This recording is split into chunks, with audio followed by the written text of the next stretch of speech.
it's a real blessing to be with you today and to share how faith, compassion, and innovation have shaped our 20 years in Eswatini, in Southern Africa, a nation of 1.3 million people with the highest HIV prevalence rate in the world. We've taken so many blind steps of faith with God and see God move in ways that we could have never imagined. Thank you for the opportunity to share. I was called to serve overseas at the age of 8, my husband Harry at the age of 17. We met at 19 and fell in love with serving God together in Africa, and then with each other, and married at 21. Harry trained as an IM-Peds doctor, and I trained as a PA with a background in surgery and pediatrics. When Harry was finishing medical school, God gave us a laugh. He blessed us with triplet boys. At our first ultrasound, Harry said, "We can enjoy this or complain about it. Either way, it's the same amount of work." It's all our attitude. That mindset prepared us for when God led us to the epicenter of the HIV pandemic. What we saw in 2004 on our first visit to Eswatini was absolutely devastating. Young people were dying in every home. The HIV crisis was no longer about numbers. It was faces, names, and families torn apart, leaving scores of orphans behind.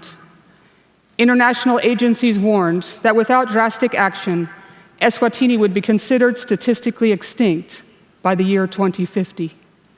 Finding no one providing comprehensive rural health care, we founded the Luke Commission in 2005. In 2006, Harry took his boards, and a month later, we boarded an aircraft and moved to Eswatini with our 4 young sons. Initially, there were no HIV testing kits.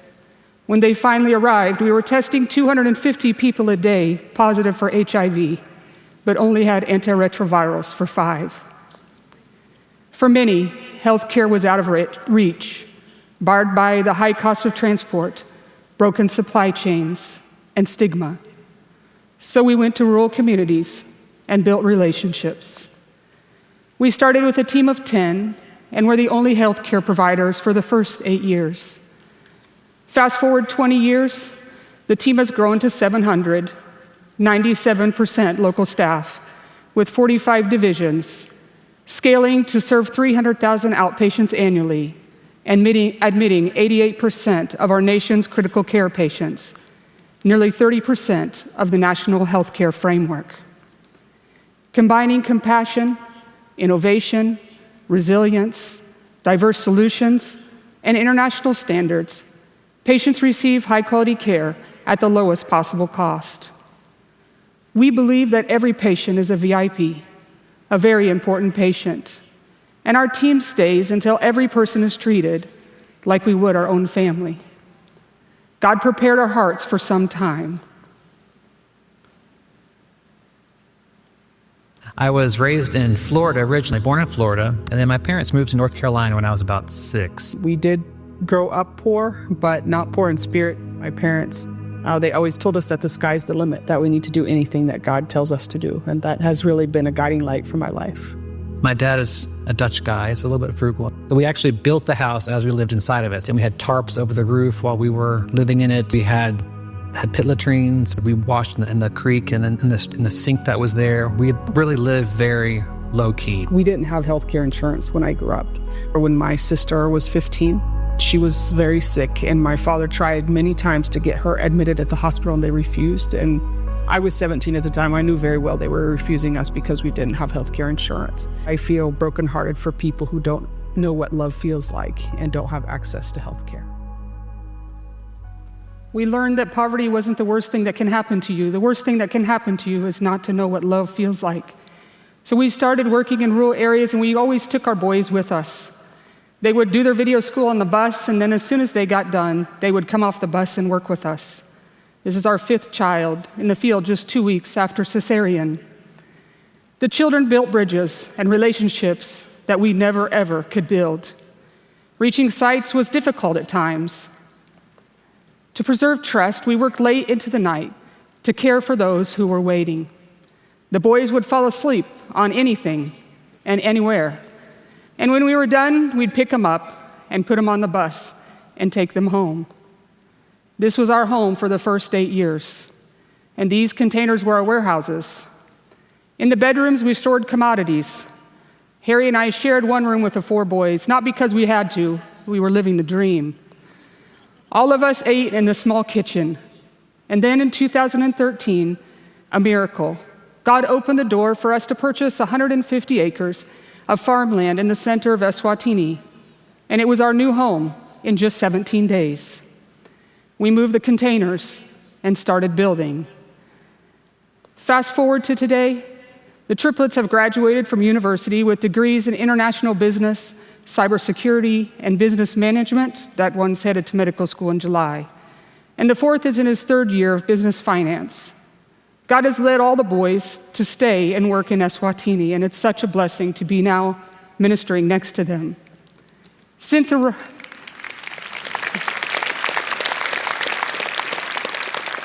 It's definitely a blessing we never expected. Since arriving in Eswatini, we've welcomed 2 more children, a daughter, 12, and a 10-year-old boy, and a daughter in love. She was orphaned during the HIV crisis, and she calls us mom and dad. We now have a grandson and a granddaughter on the way. Since 2013, our local team in Eswatini has built 25 buildings on the Miracle Campus, which has become a beacon of hope and healing for the nation. Patients also calling it their last hope. Centrally located, it serves as a supply chain hub and a national referral hospital, providing primary care to tertiary services, including critical care and specialized surgical care. These blind steps of faith have had 3 pillars to guide our decisions: faith, compassion, and innovation. What would I do if this was my own family member? And then yet another miracle. In 2020, Eswatini became the first African country to reach 95-95-95, achieving HIV epidemic control. That's far cry from what we heard when we first went there, that Eswatini could become statistically extinct. And then the next tsunami. At the height of the HIV pandemic, 20% of our nation was orphaned. As TLC grew, we realized many staff were orphaned, carrying deep trauma and unprocessed grief. 8 years ago, God challenged us. What are you doing to heal the hearts of the adult orphans who work for you? He pressed further. You expect healing. You expect compassion. You expect love. But how do you give those things when you've never received them? God told us to create a safe place where the staff can belong, a place for inner healing, guiding staff from surviving to thriving. He revealed that even those of us with parents, we also have an orphan spirit, and it's a spirit that needs healing in all of us. We launched an 8-week onboarding process to grow compassionate leaders in personal growth, leadership development, Christian faith, service learning, all with a strong emphasis on team unity. New staff have time to absorb TLC core values, a teachable spirit, looks for solutions, committed to unity, dedicated to every last one, not about me, servanthood, and an attitude of gratefulness, and to understand the order of our core qualities. Calling is first. It's the anchor. It's the hook. It's the cornerstone. It's the reason we do everything we do. And for all of us in the room, it's why we haven't packed our bags a million times. And we decided at this point that competence was going to be last. Not because it isn't important, but it has to be in submission to the first 4: calling, character, culture, chemistry. Over the years, God blessed us with a training and leadership center of excellence, built by about 50 churches, a place where our souls rest and restore, with an auditorium large enough for the entire staff. At TLC, onboarding is not joining an institution, it's joining a mission, a movement, a calling. You're not just an employee, you're a family, and you belong. You are part of a team transforming lives, including your own. Over 1,400 people have finished base camp. Can hear from one of our doctors. I initially joined TLC in 2018. That was just soon after completion of my medical degree. And I was fortunate actually to undergo the base camp process, which I think was very, very key in my career, in my life. I got to learn that medicine is not all about treating patients and giving medication, but it's also about how you deliver your services. You have to treat everyone, it's your mother, brother, sister, treating patients with compassion, which is something I didn't know. I'm from Zimbabwe, and I work in an organization with about 97% of Swazis, and I've never felt out of place at TLC. The base camp process also helped me to understand more about TLC, the background of TLC, the vision, the goals of TLC. I got the opportunity to serve in different departments, and you get to appreciate what others are doing in every department. Every department is key, and each team member is very key because we all play different roles, and it's like a chain. We all need each other, and also working towards the same goal. Gathers for prayer, scripture, and recites our mission, our vision, our core values, and our creed. Ending with, we seek to preserve life, provide relief to the suffering, and share the hope of redemption and restoration today and every day as representatives of Jesus Christ. With united alignment, the team deploys to assignments across the country. By far, the inner healing process that God led us to 8 years ago has been the most transformational movement that we have ever witnessed. This video clip shows the high demand amidst a collapsed healthcare system crippled by severe drug shortages. You can go ahead and just hit the video, please. For the past 5 years, we've been advocating at the highest levels for national healthcare reform. Seeing our team serve during these difficult times is so touching.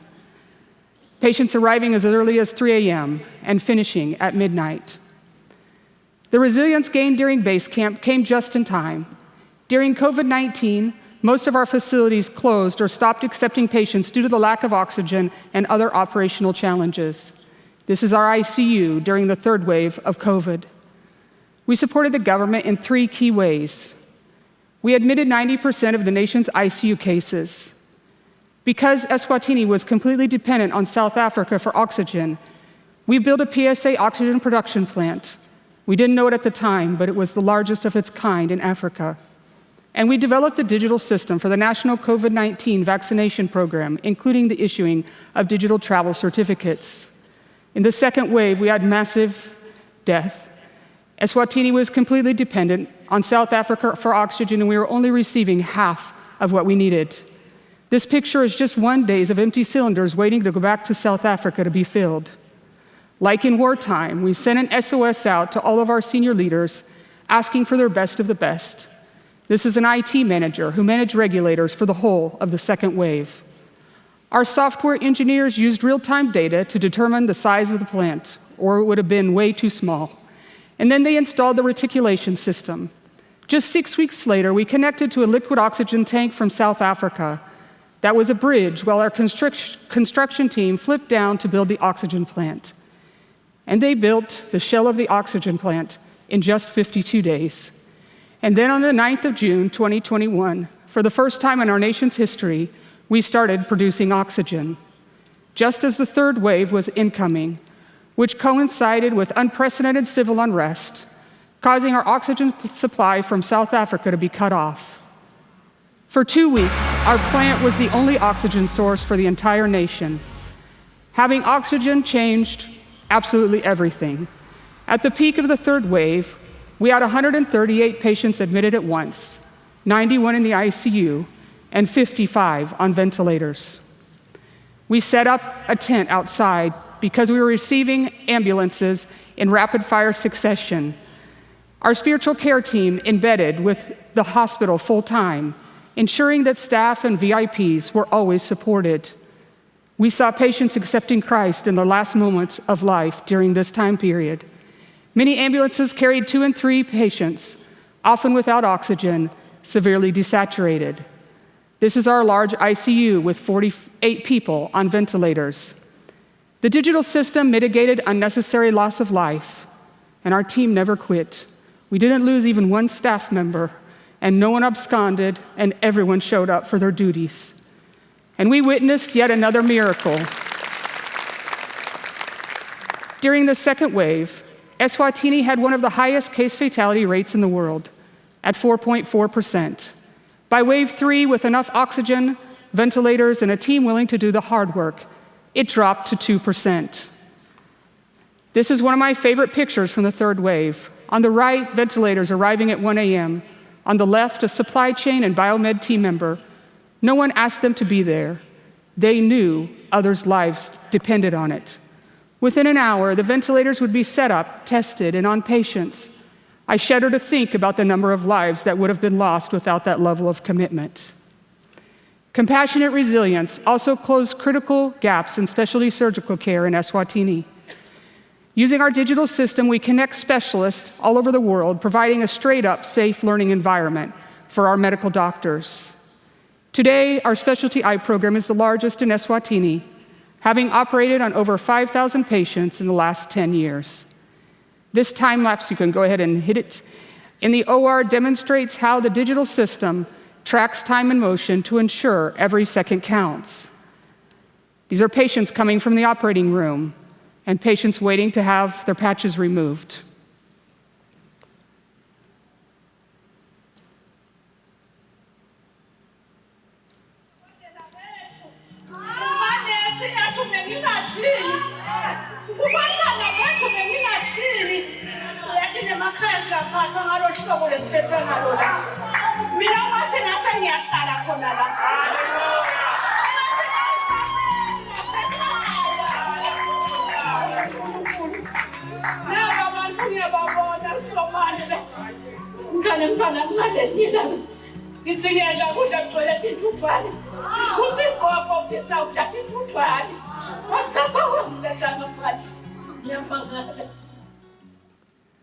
The auditorium and the Training and Leadership Center of Excellence serves as our big bedroom during these times where patients lodge to ensure time and motion efficiency. We also trained a local orthopedic team to perform joint replacement surgeries. This is a team that's supported all the way from Houston. Hi, my name's Greg Stocks. I'm an orthopedic surgeon in Houston, Texas, specializing in hip and knee replacement surgery. It's been such a privilege to come back to Miracle Campus for the Luke Commission this year. This is a very special place. What's special about it is how they everyone here authentically leads with compassionate care. I have not been to a place where the patients are all called VIPs, very important patients, and they are all VIPs. And the authenticity that I hear in the voice of every person who interacts with a patient referring to the patients as VIPs is incredible. We've learned that strong, efficient systems catalyze compassion. Technology ensures integrity and excellence at every level. 7 years ago, out of sheer desperation, we started building Luvelo, which is a Eswatini word for compassion. Luvelo is custom-built enterprise software suite with 4 pillars: health delivery, supply chain, productivity, and personnel. Luvelo prioritizes efficiency, guiding staff to ensure every patient is offered all priority services at every visit, automating follow-ups and patient feedback through SMSs, phone calls, WhatsApps, and home visits, using digital technology to ensure no patient is lost. Luvelo integrates multi-language translation, adaptable to any context. With 25 interoperable apps, Luvelo ensures the right people are at the right place at the right time with the right resources doing the right thing. Luvelo strengthens supply chains, ensuring that the right medications and commodities are always available. And most importantly, Luvelo embeds integrity and accountability, offering real-time dashboards that allow quick adaptability during crisis. Luvelo supports innovations, including vending machines, ATMs, drones, telehealth hubs, and AI integration. Luvelo has been recognized internationally, recently winning the Africa Supply Chain Excellence Awards, competing against entrants from as far away as the UAE and the USA. Let's hear from the head judge. It's hard to talk about this particular award without getting really emotional. You've seen the team here from Swaziland.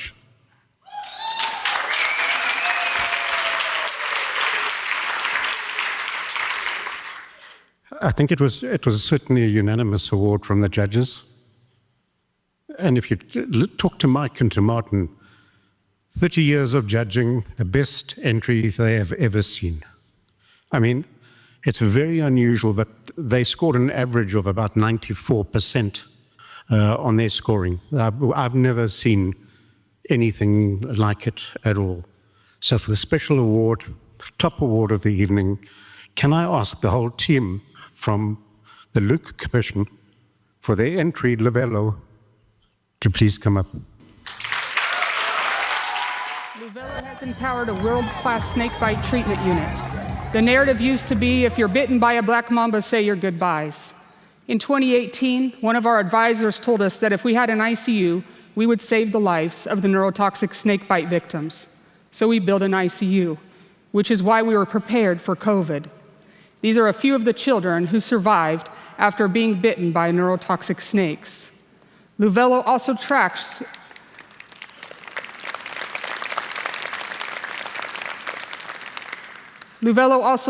which snakes are biting and where in the country. And in 2024, we had yet another miracle.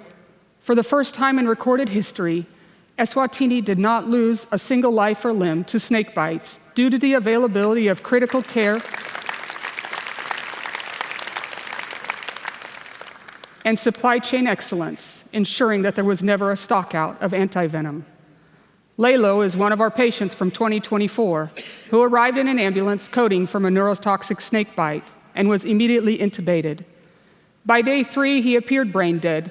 His pupils were fixed and dilated, and he didn't respond when a sedation was weaned. But on day 6, he squeezed someone's hand. After being extubated, he recalled everything: the music playing in the hospital, which doctors were taking care of him, but he was really angry at his family because they were looking for his ID documents to prepare his death certificate. He was paralyzed and couldn't tell anyone that he knew what was going on. And here he is right before going home.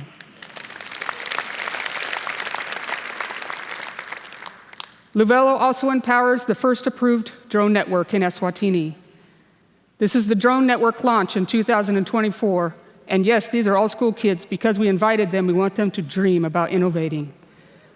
Our team of 5 local pilots is capacitated to run the entire drone operation.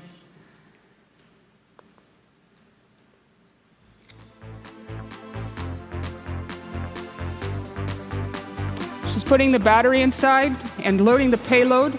This flight cuts a 1.5-hour road trip to 13 minutes. And she's climbing 2,000 feet in elevation along the way.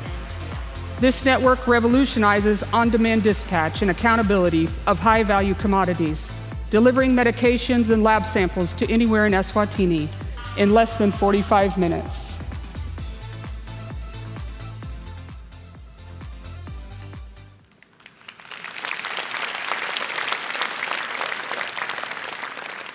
Luvello also empowers eSolutions Hub. We all know that we have patients that travel long distances on buses using their meager resources, probably what they need to feed their children, to come and wait in long lines at our hospitals just to get 10 Tylenol.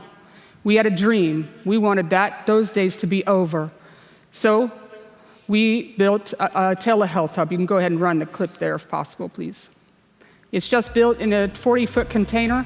In the first room, they register using Luvello. In the second room, they get their vitals checked, integrated with Luvello. In the third room, they teleconsult with a doctor via video consult.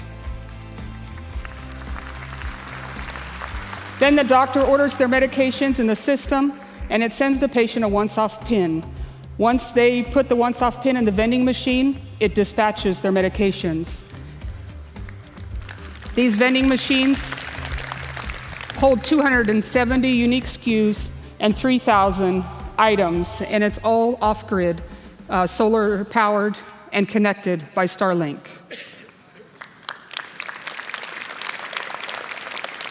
In 2024, we had the honor of showcasing the telehealth hub to His Majesty King Mswati III at the Eswatini Trade Fair, International Trade Fair.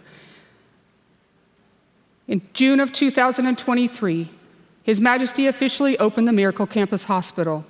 We had been working for 18 years there, And they told us in 2 weeks he's coming. There's been a royal command issued, he's coming to the hospital. These are some of the moments of a 7-hour visit to the campus.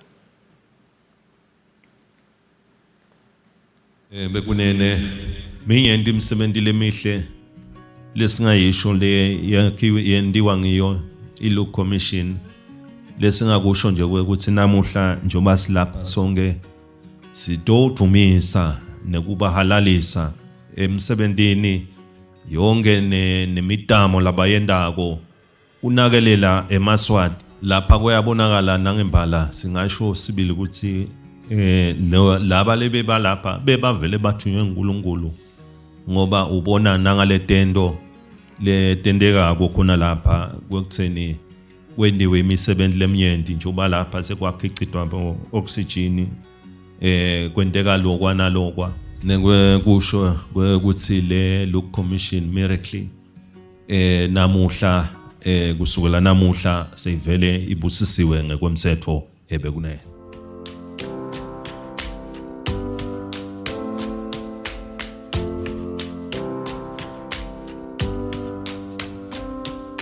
Your Majesty, I speak today not for myself or for the Look Commission, but for the most isolated and underserved populations of our kingdom, those with the least access to care and treatment.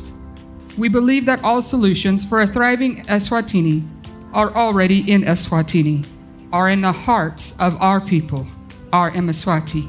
We believe that compassion is a limitless resource in a resource-limited world.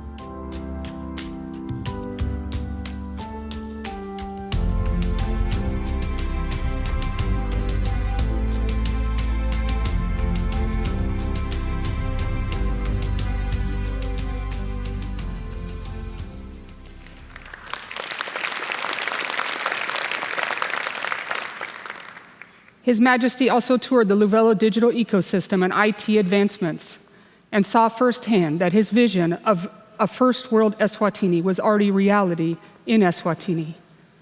Over the past few years, people from every continent around the world have visited the Miracle Campus, initially drawn to the oxygen plant, the digital system, the telehealth hubs, or the drones. But when they leave, they realize one thing: it's the people who make the real difference.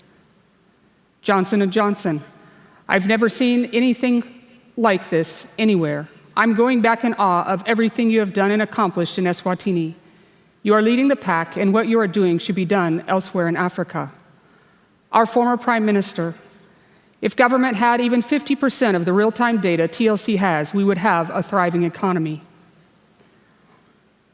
World Bank Country Director, this is the quintessence of excellence, innovation, and impact in health services. How can we scale this in the kingdom and beyond? And 2 years ago, we had a visit from a senior political advisor from Washington, D.C., who was very instrumental in the re-architecting of the economy in Rwanda during the worst of the genocide. And he said TLC's commitment to and systems for organizational excellence will save more lives than TLC's work in healthcare. And the second thing he said really changed our focus. He said the digital system you have built can change the GDP of nations. And we all know changing the GDP of nations means saving the lives of the vulnerable. We're really grateful for being here with you today. Thank you for allowing me to share a story for the entire team in Eswatini. We have witnessed many miracles, and of course, there are challenges in front of us. USAID has been a major partner for 15 years, and the accountability of the digital system has caused significant local disruption to status quo. We continue to advocate at the highest levels locally and globally for transparency, accountability, and equitable allocation of healthcare resources to protect the world's most vulnerable. We would ask you to pray for us for wisdom and God's heart. We have seen God do countless miracles, and we trust He will continue to do so even now. Thank you very much.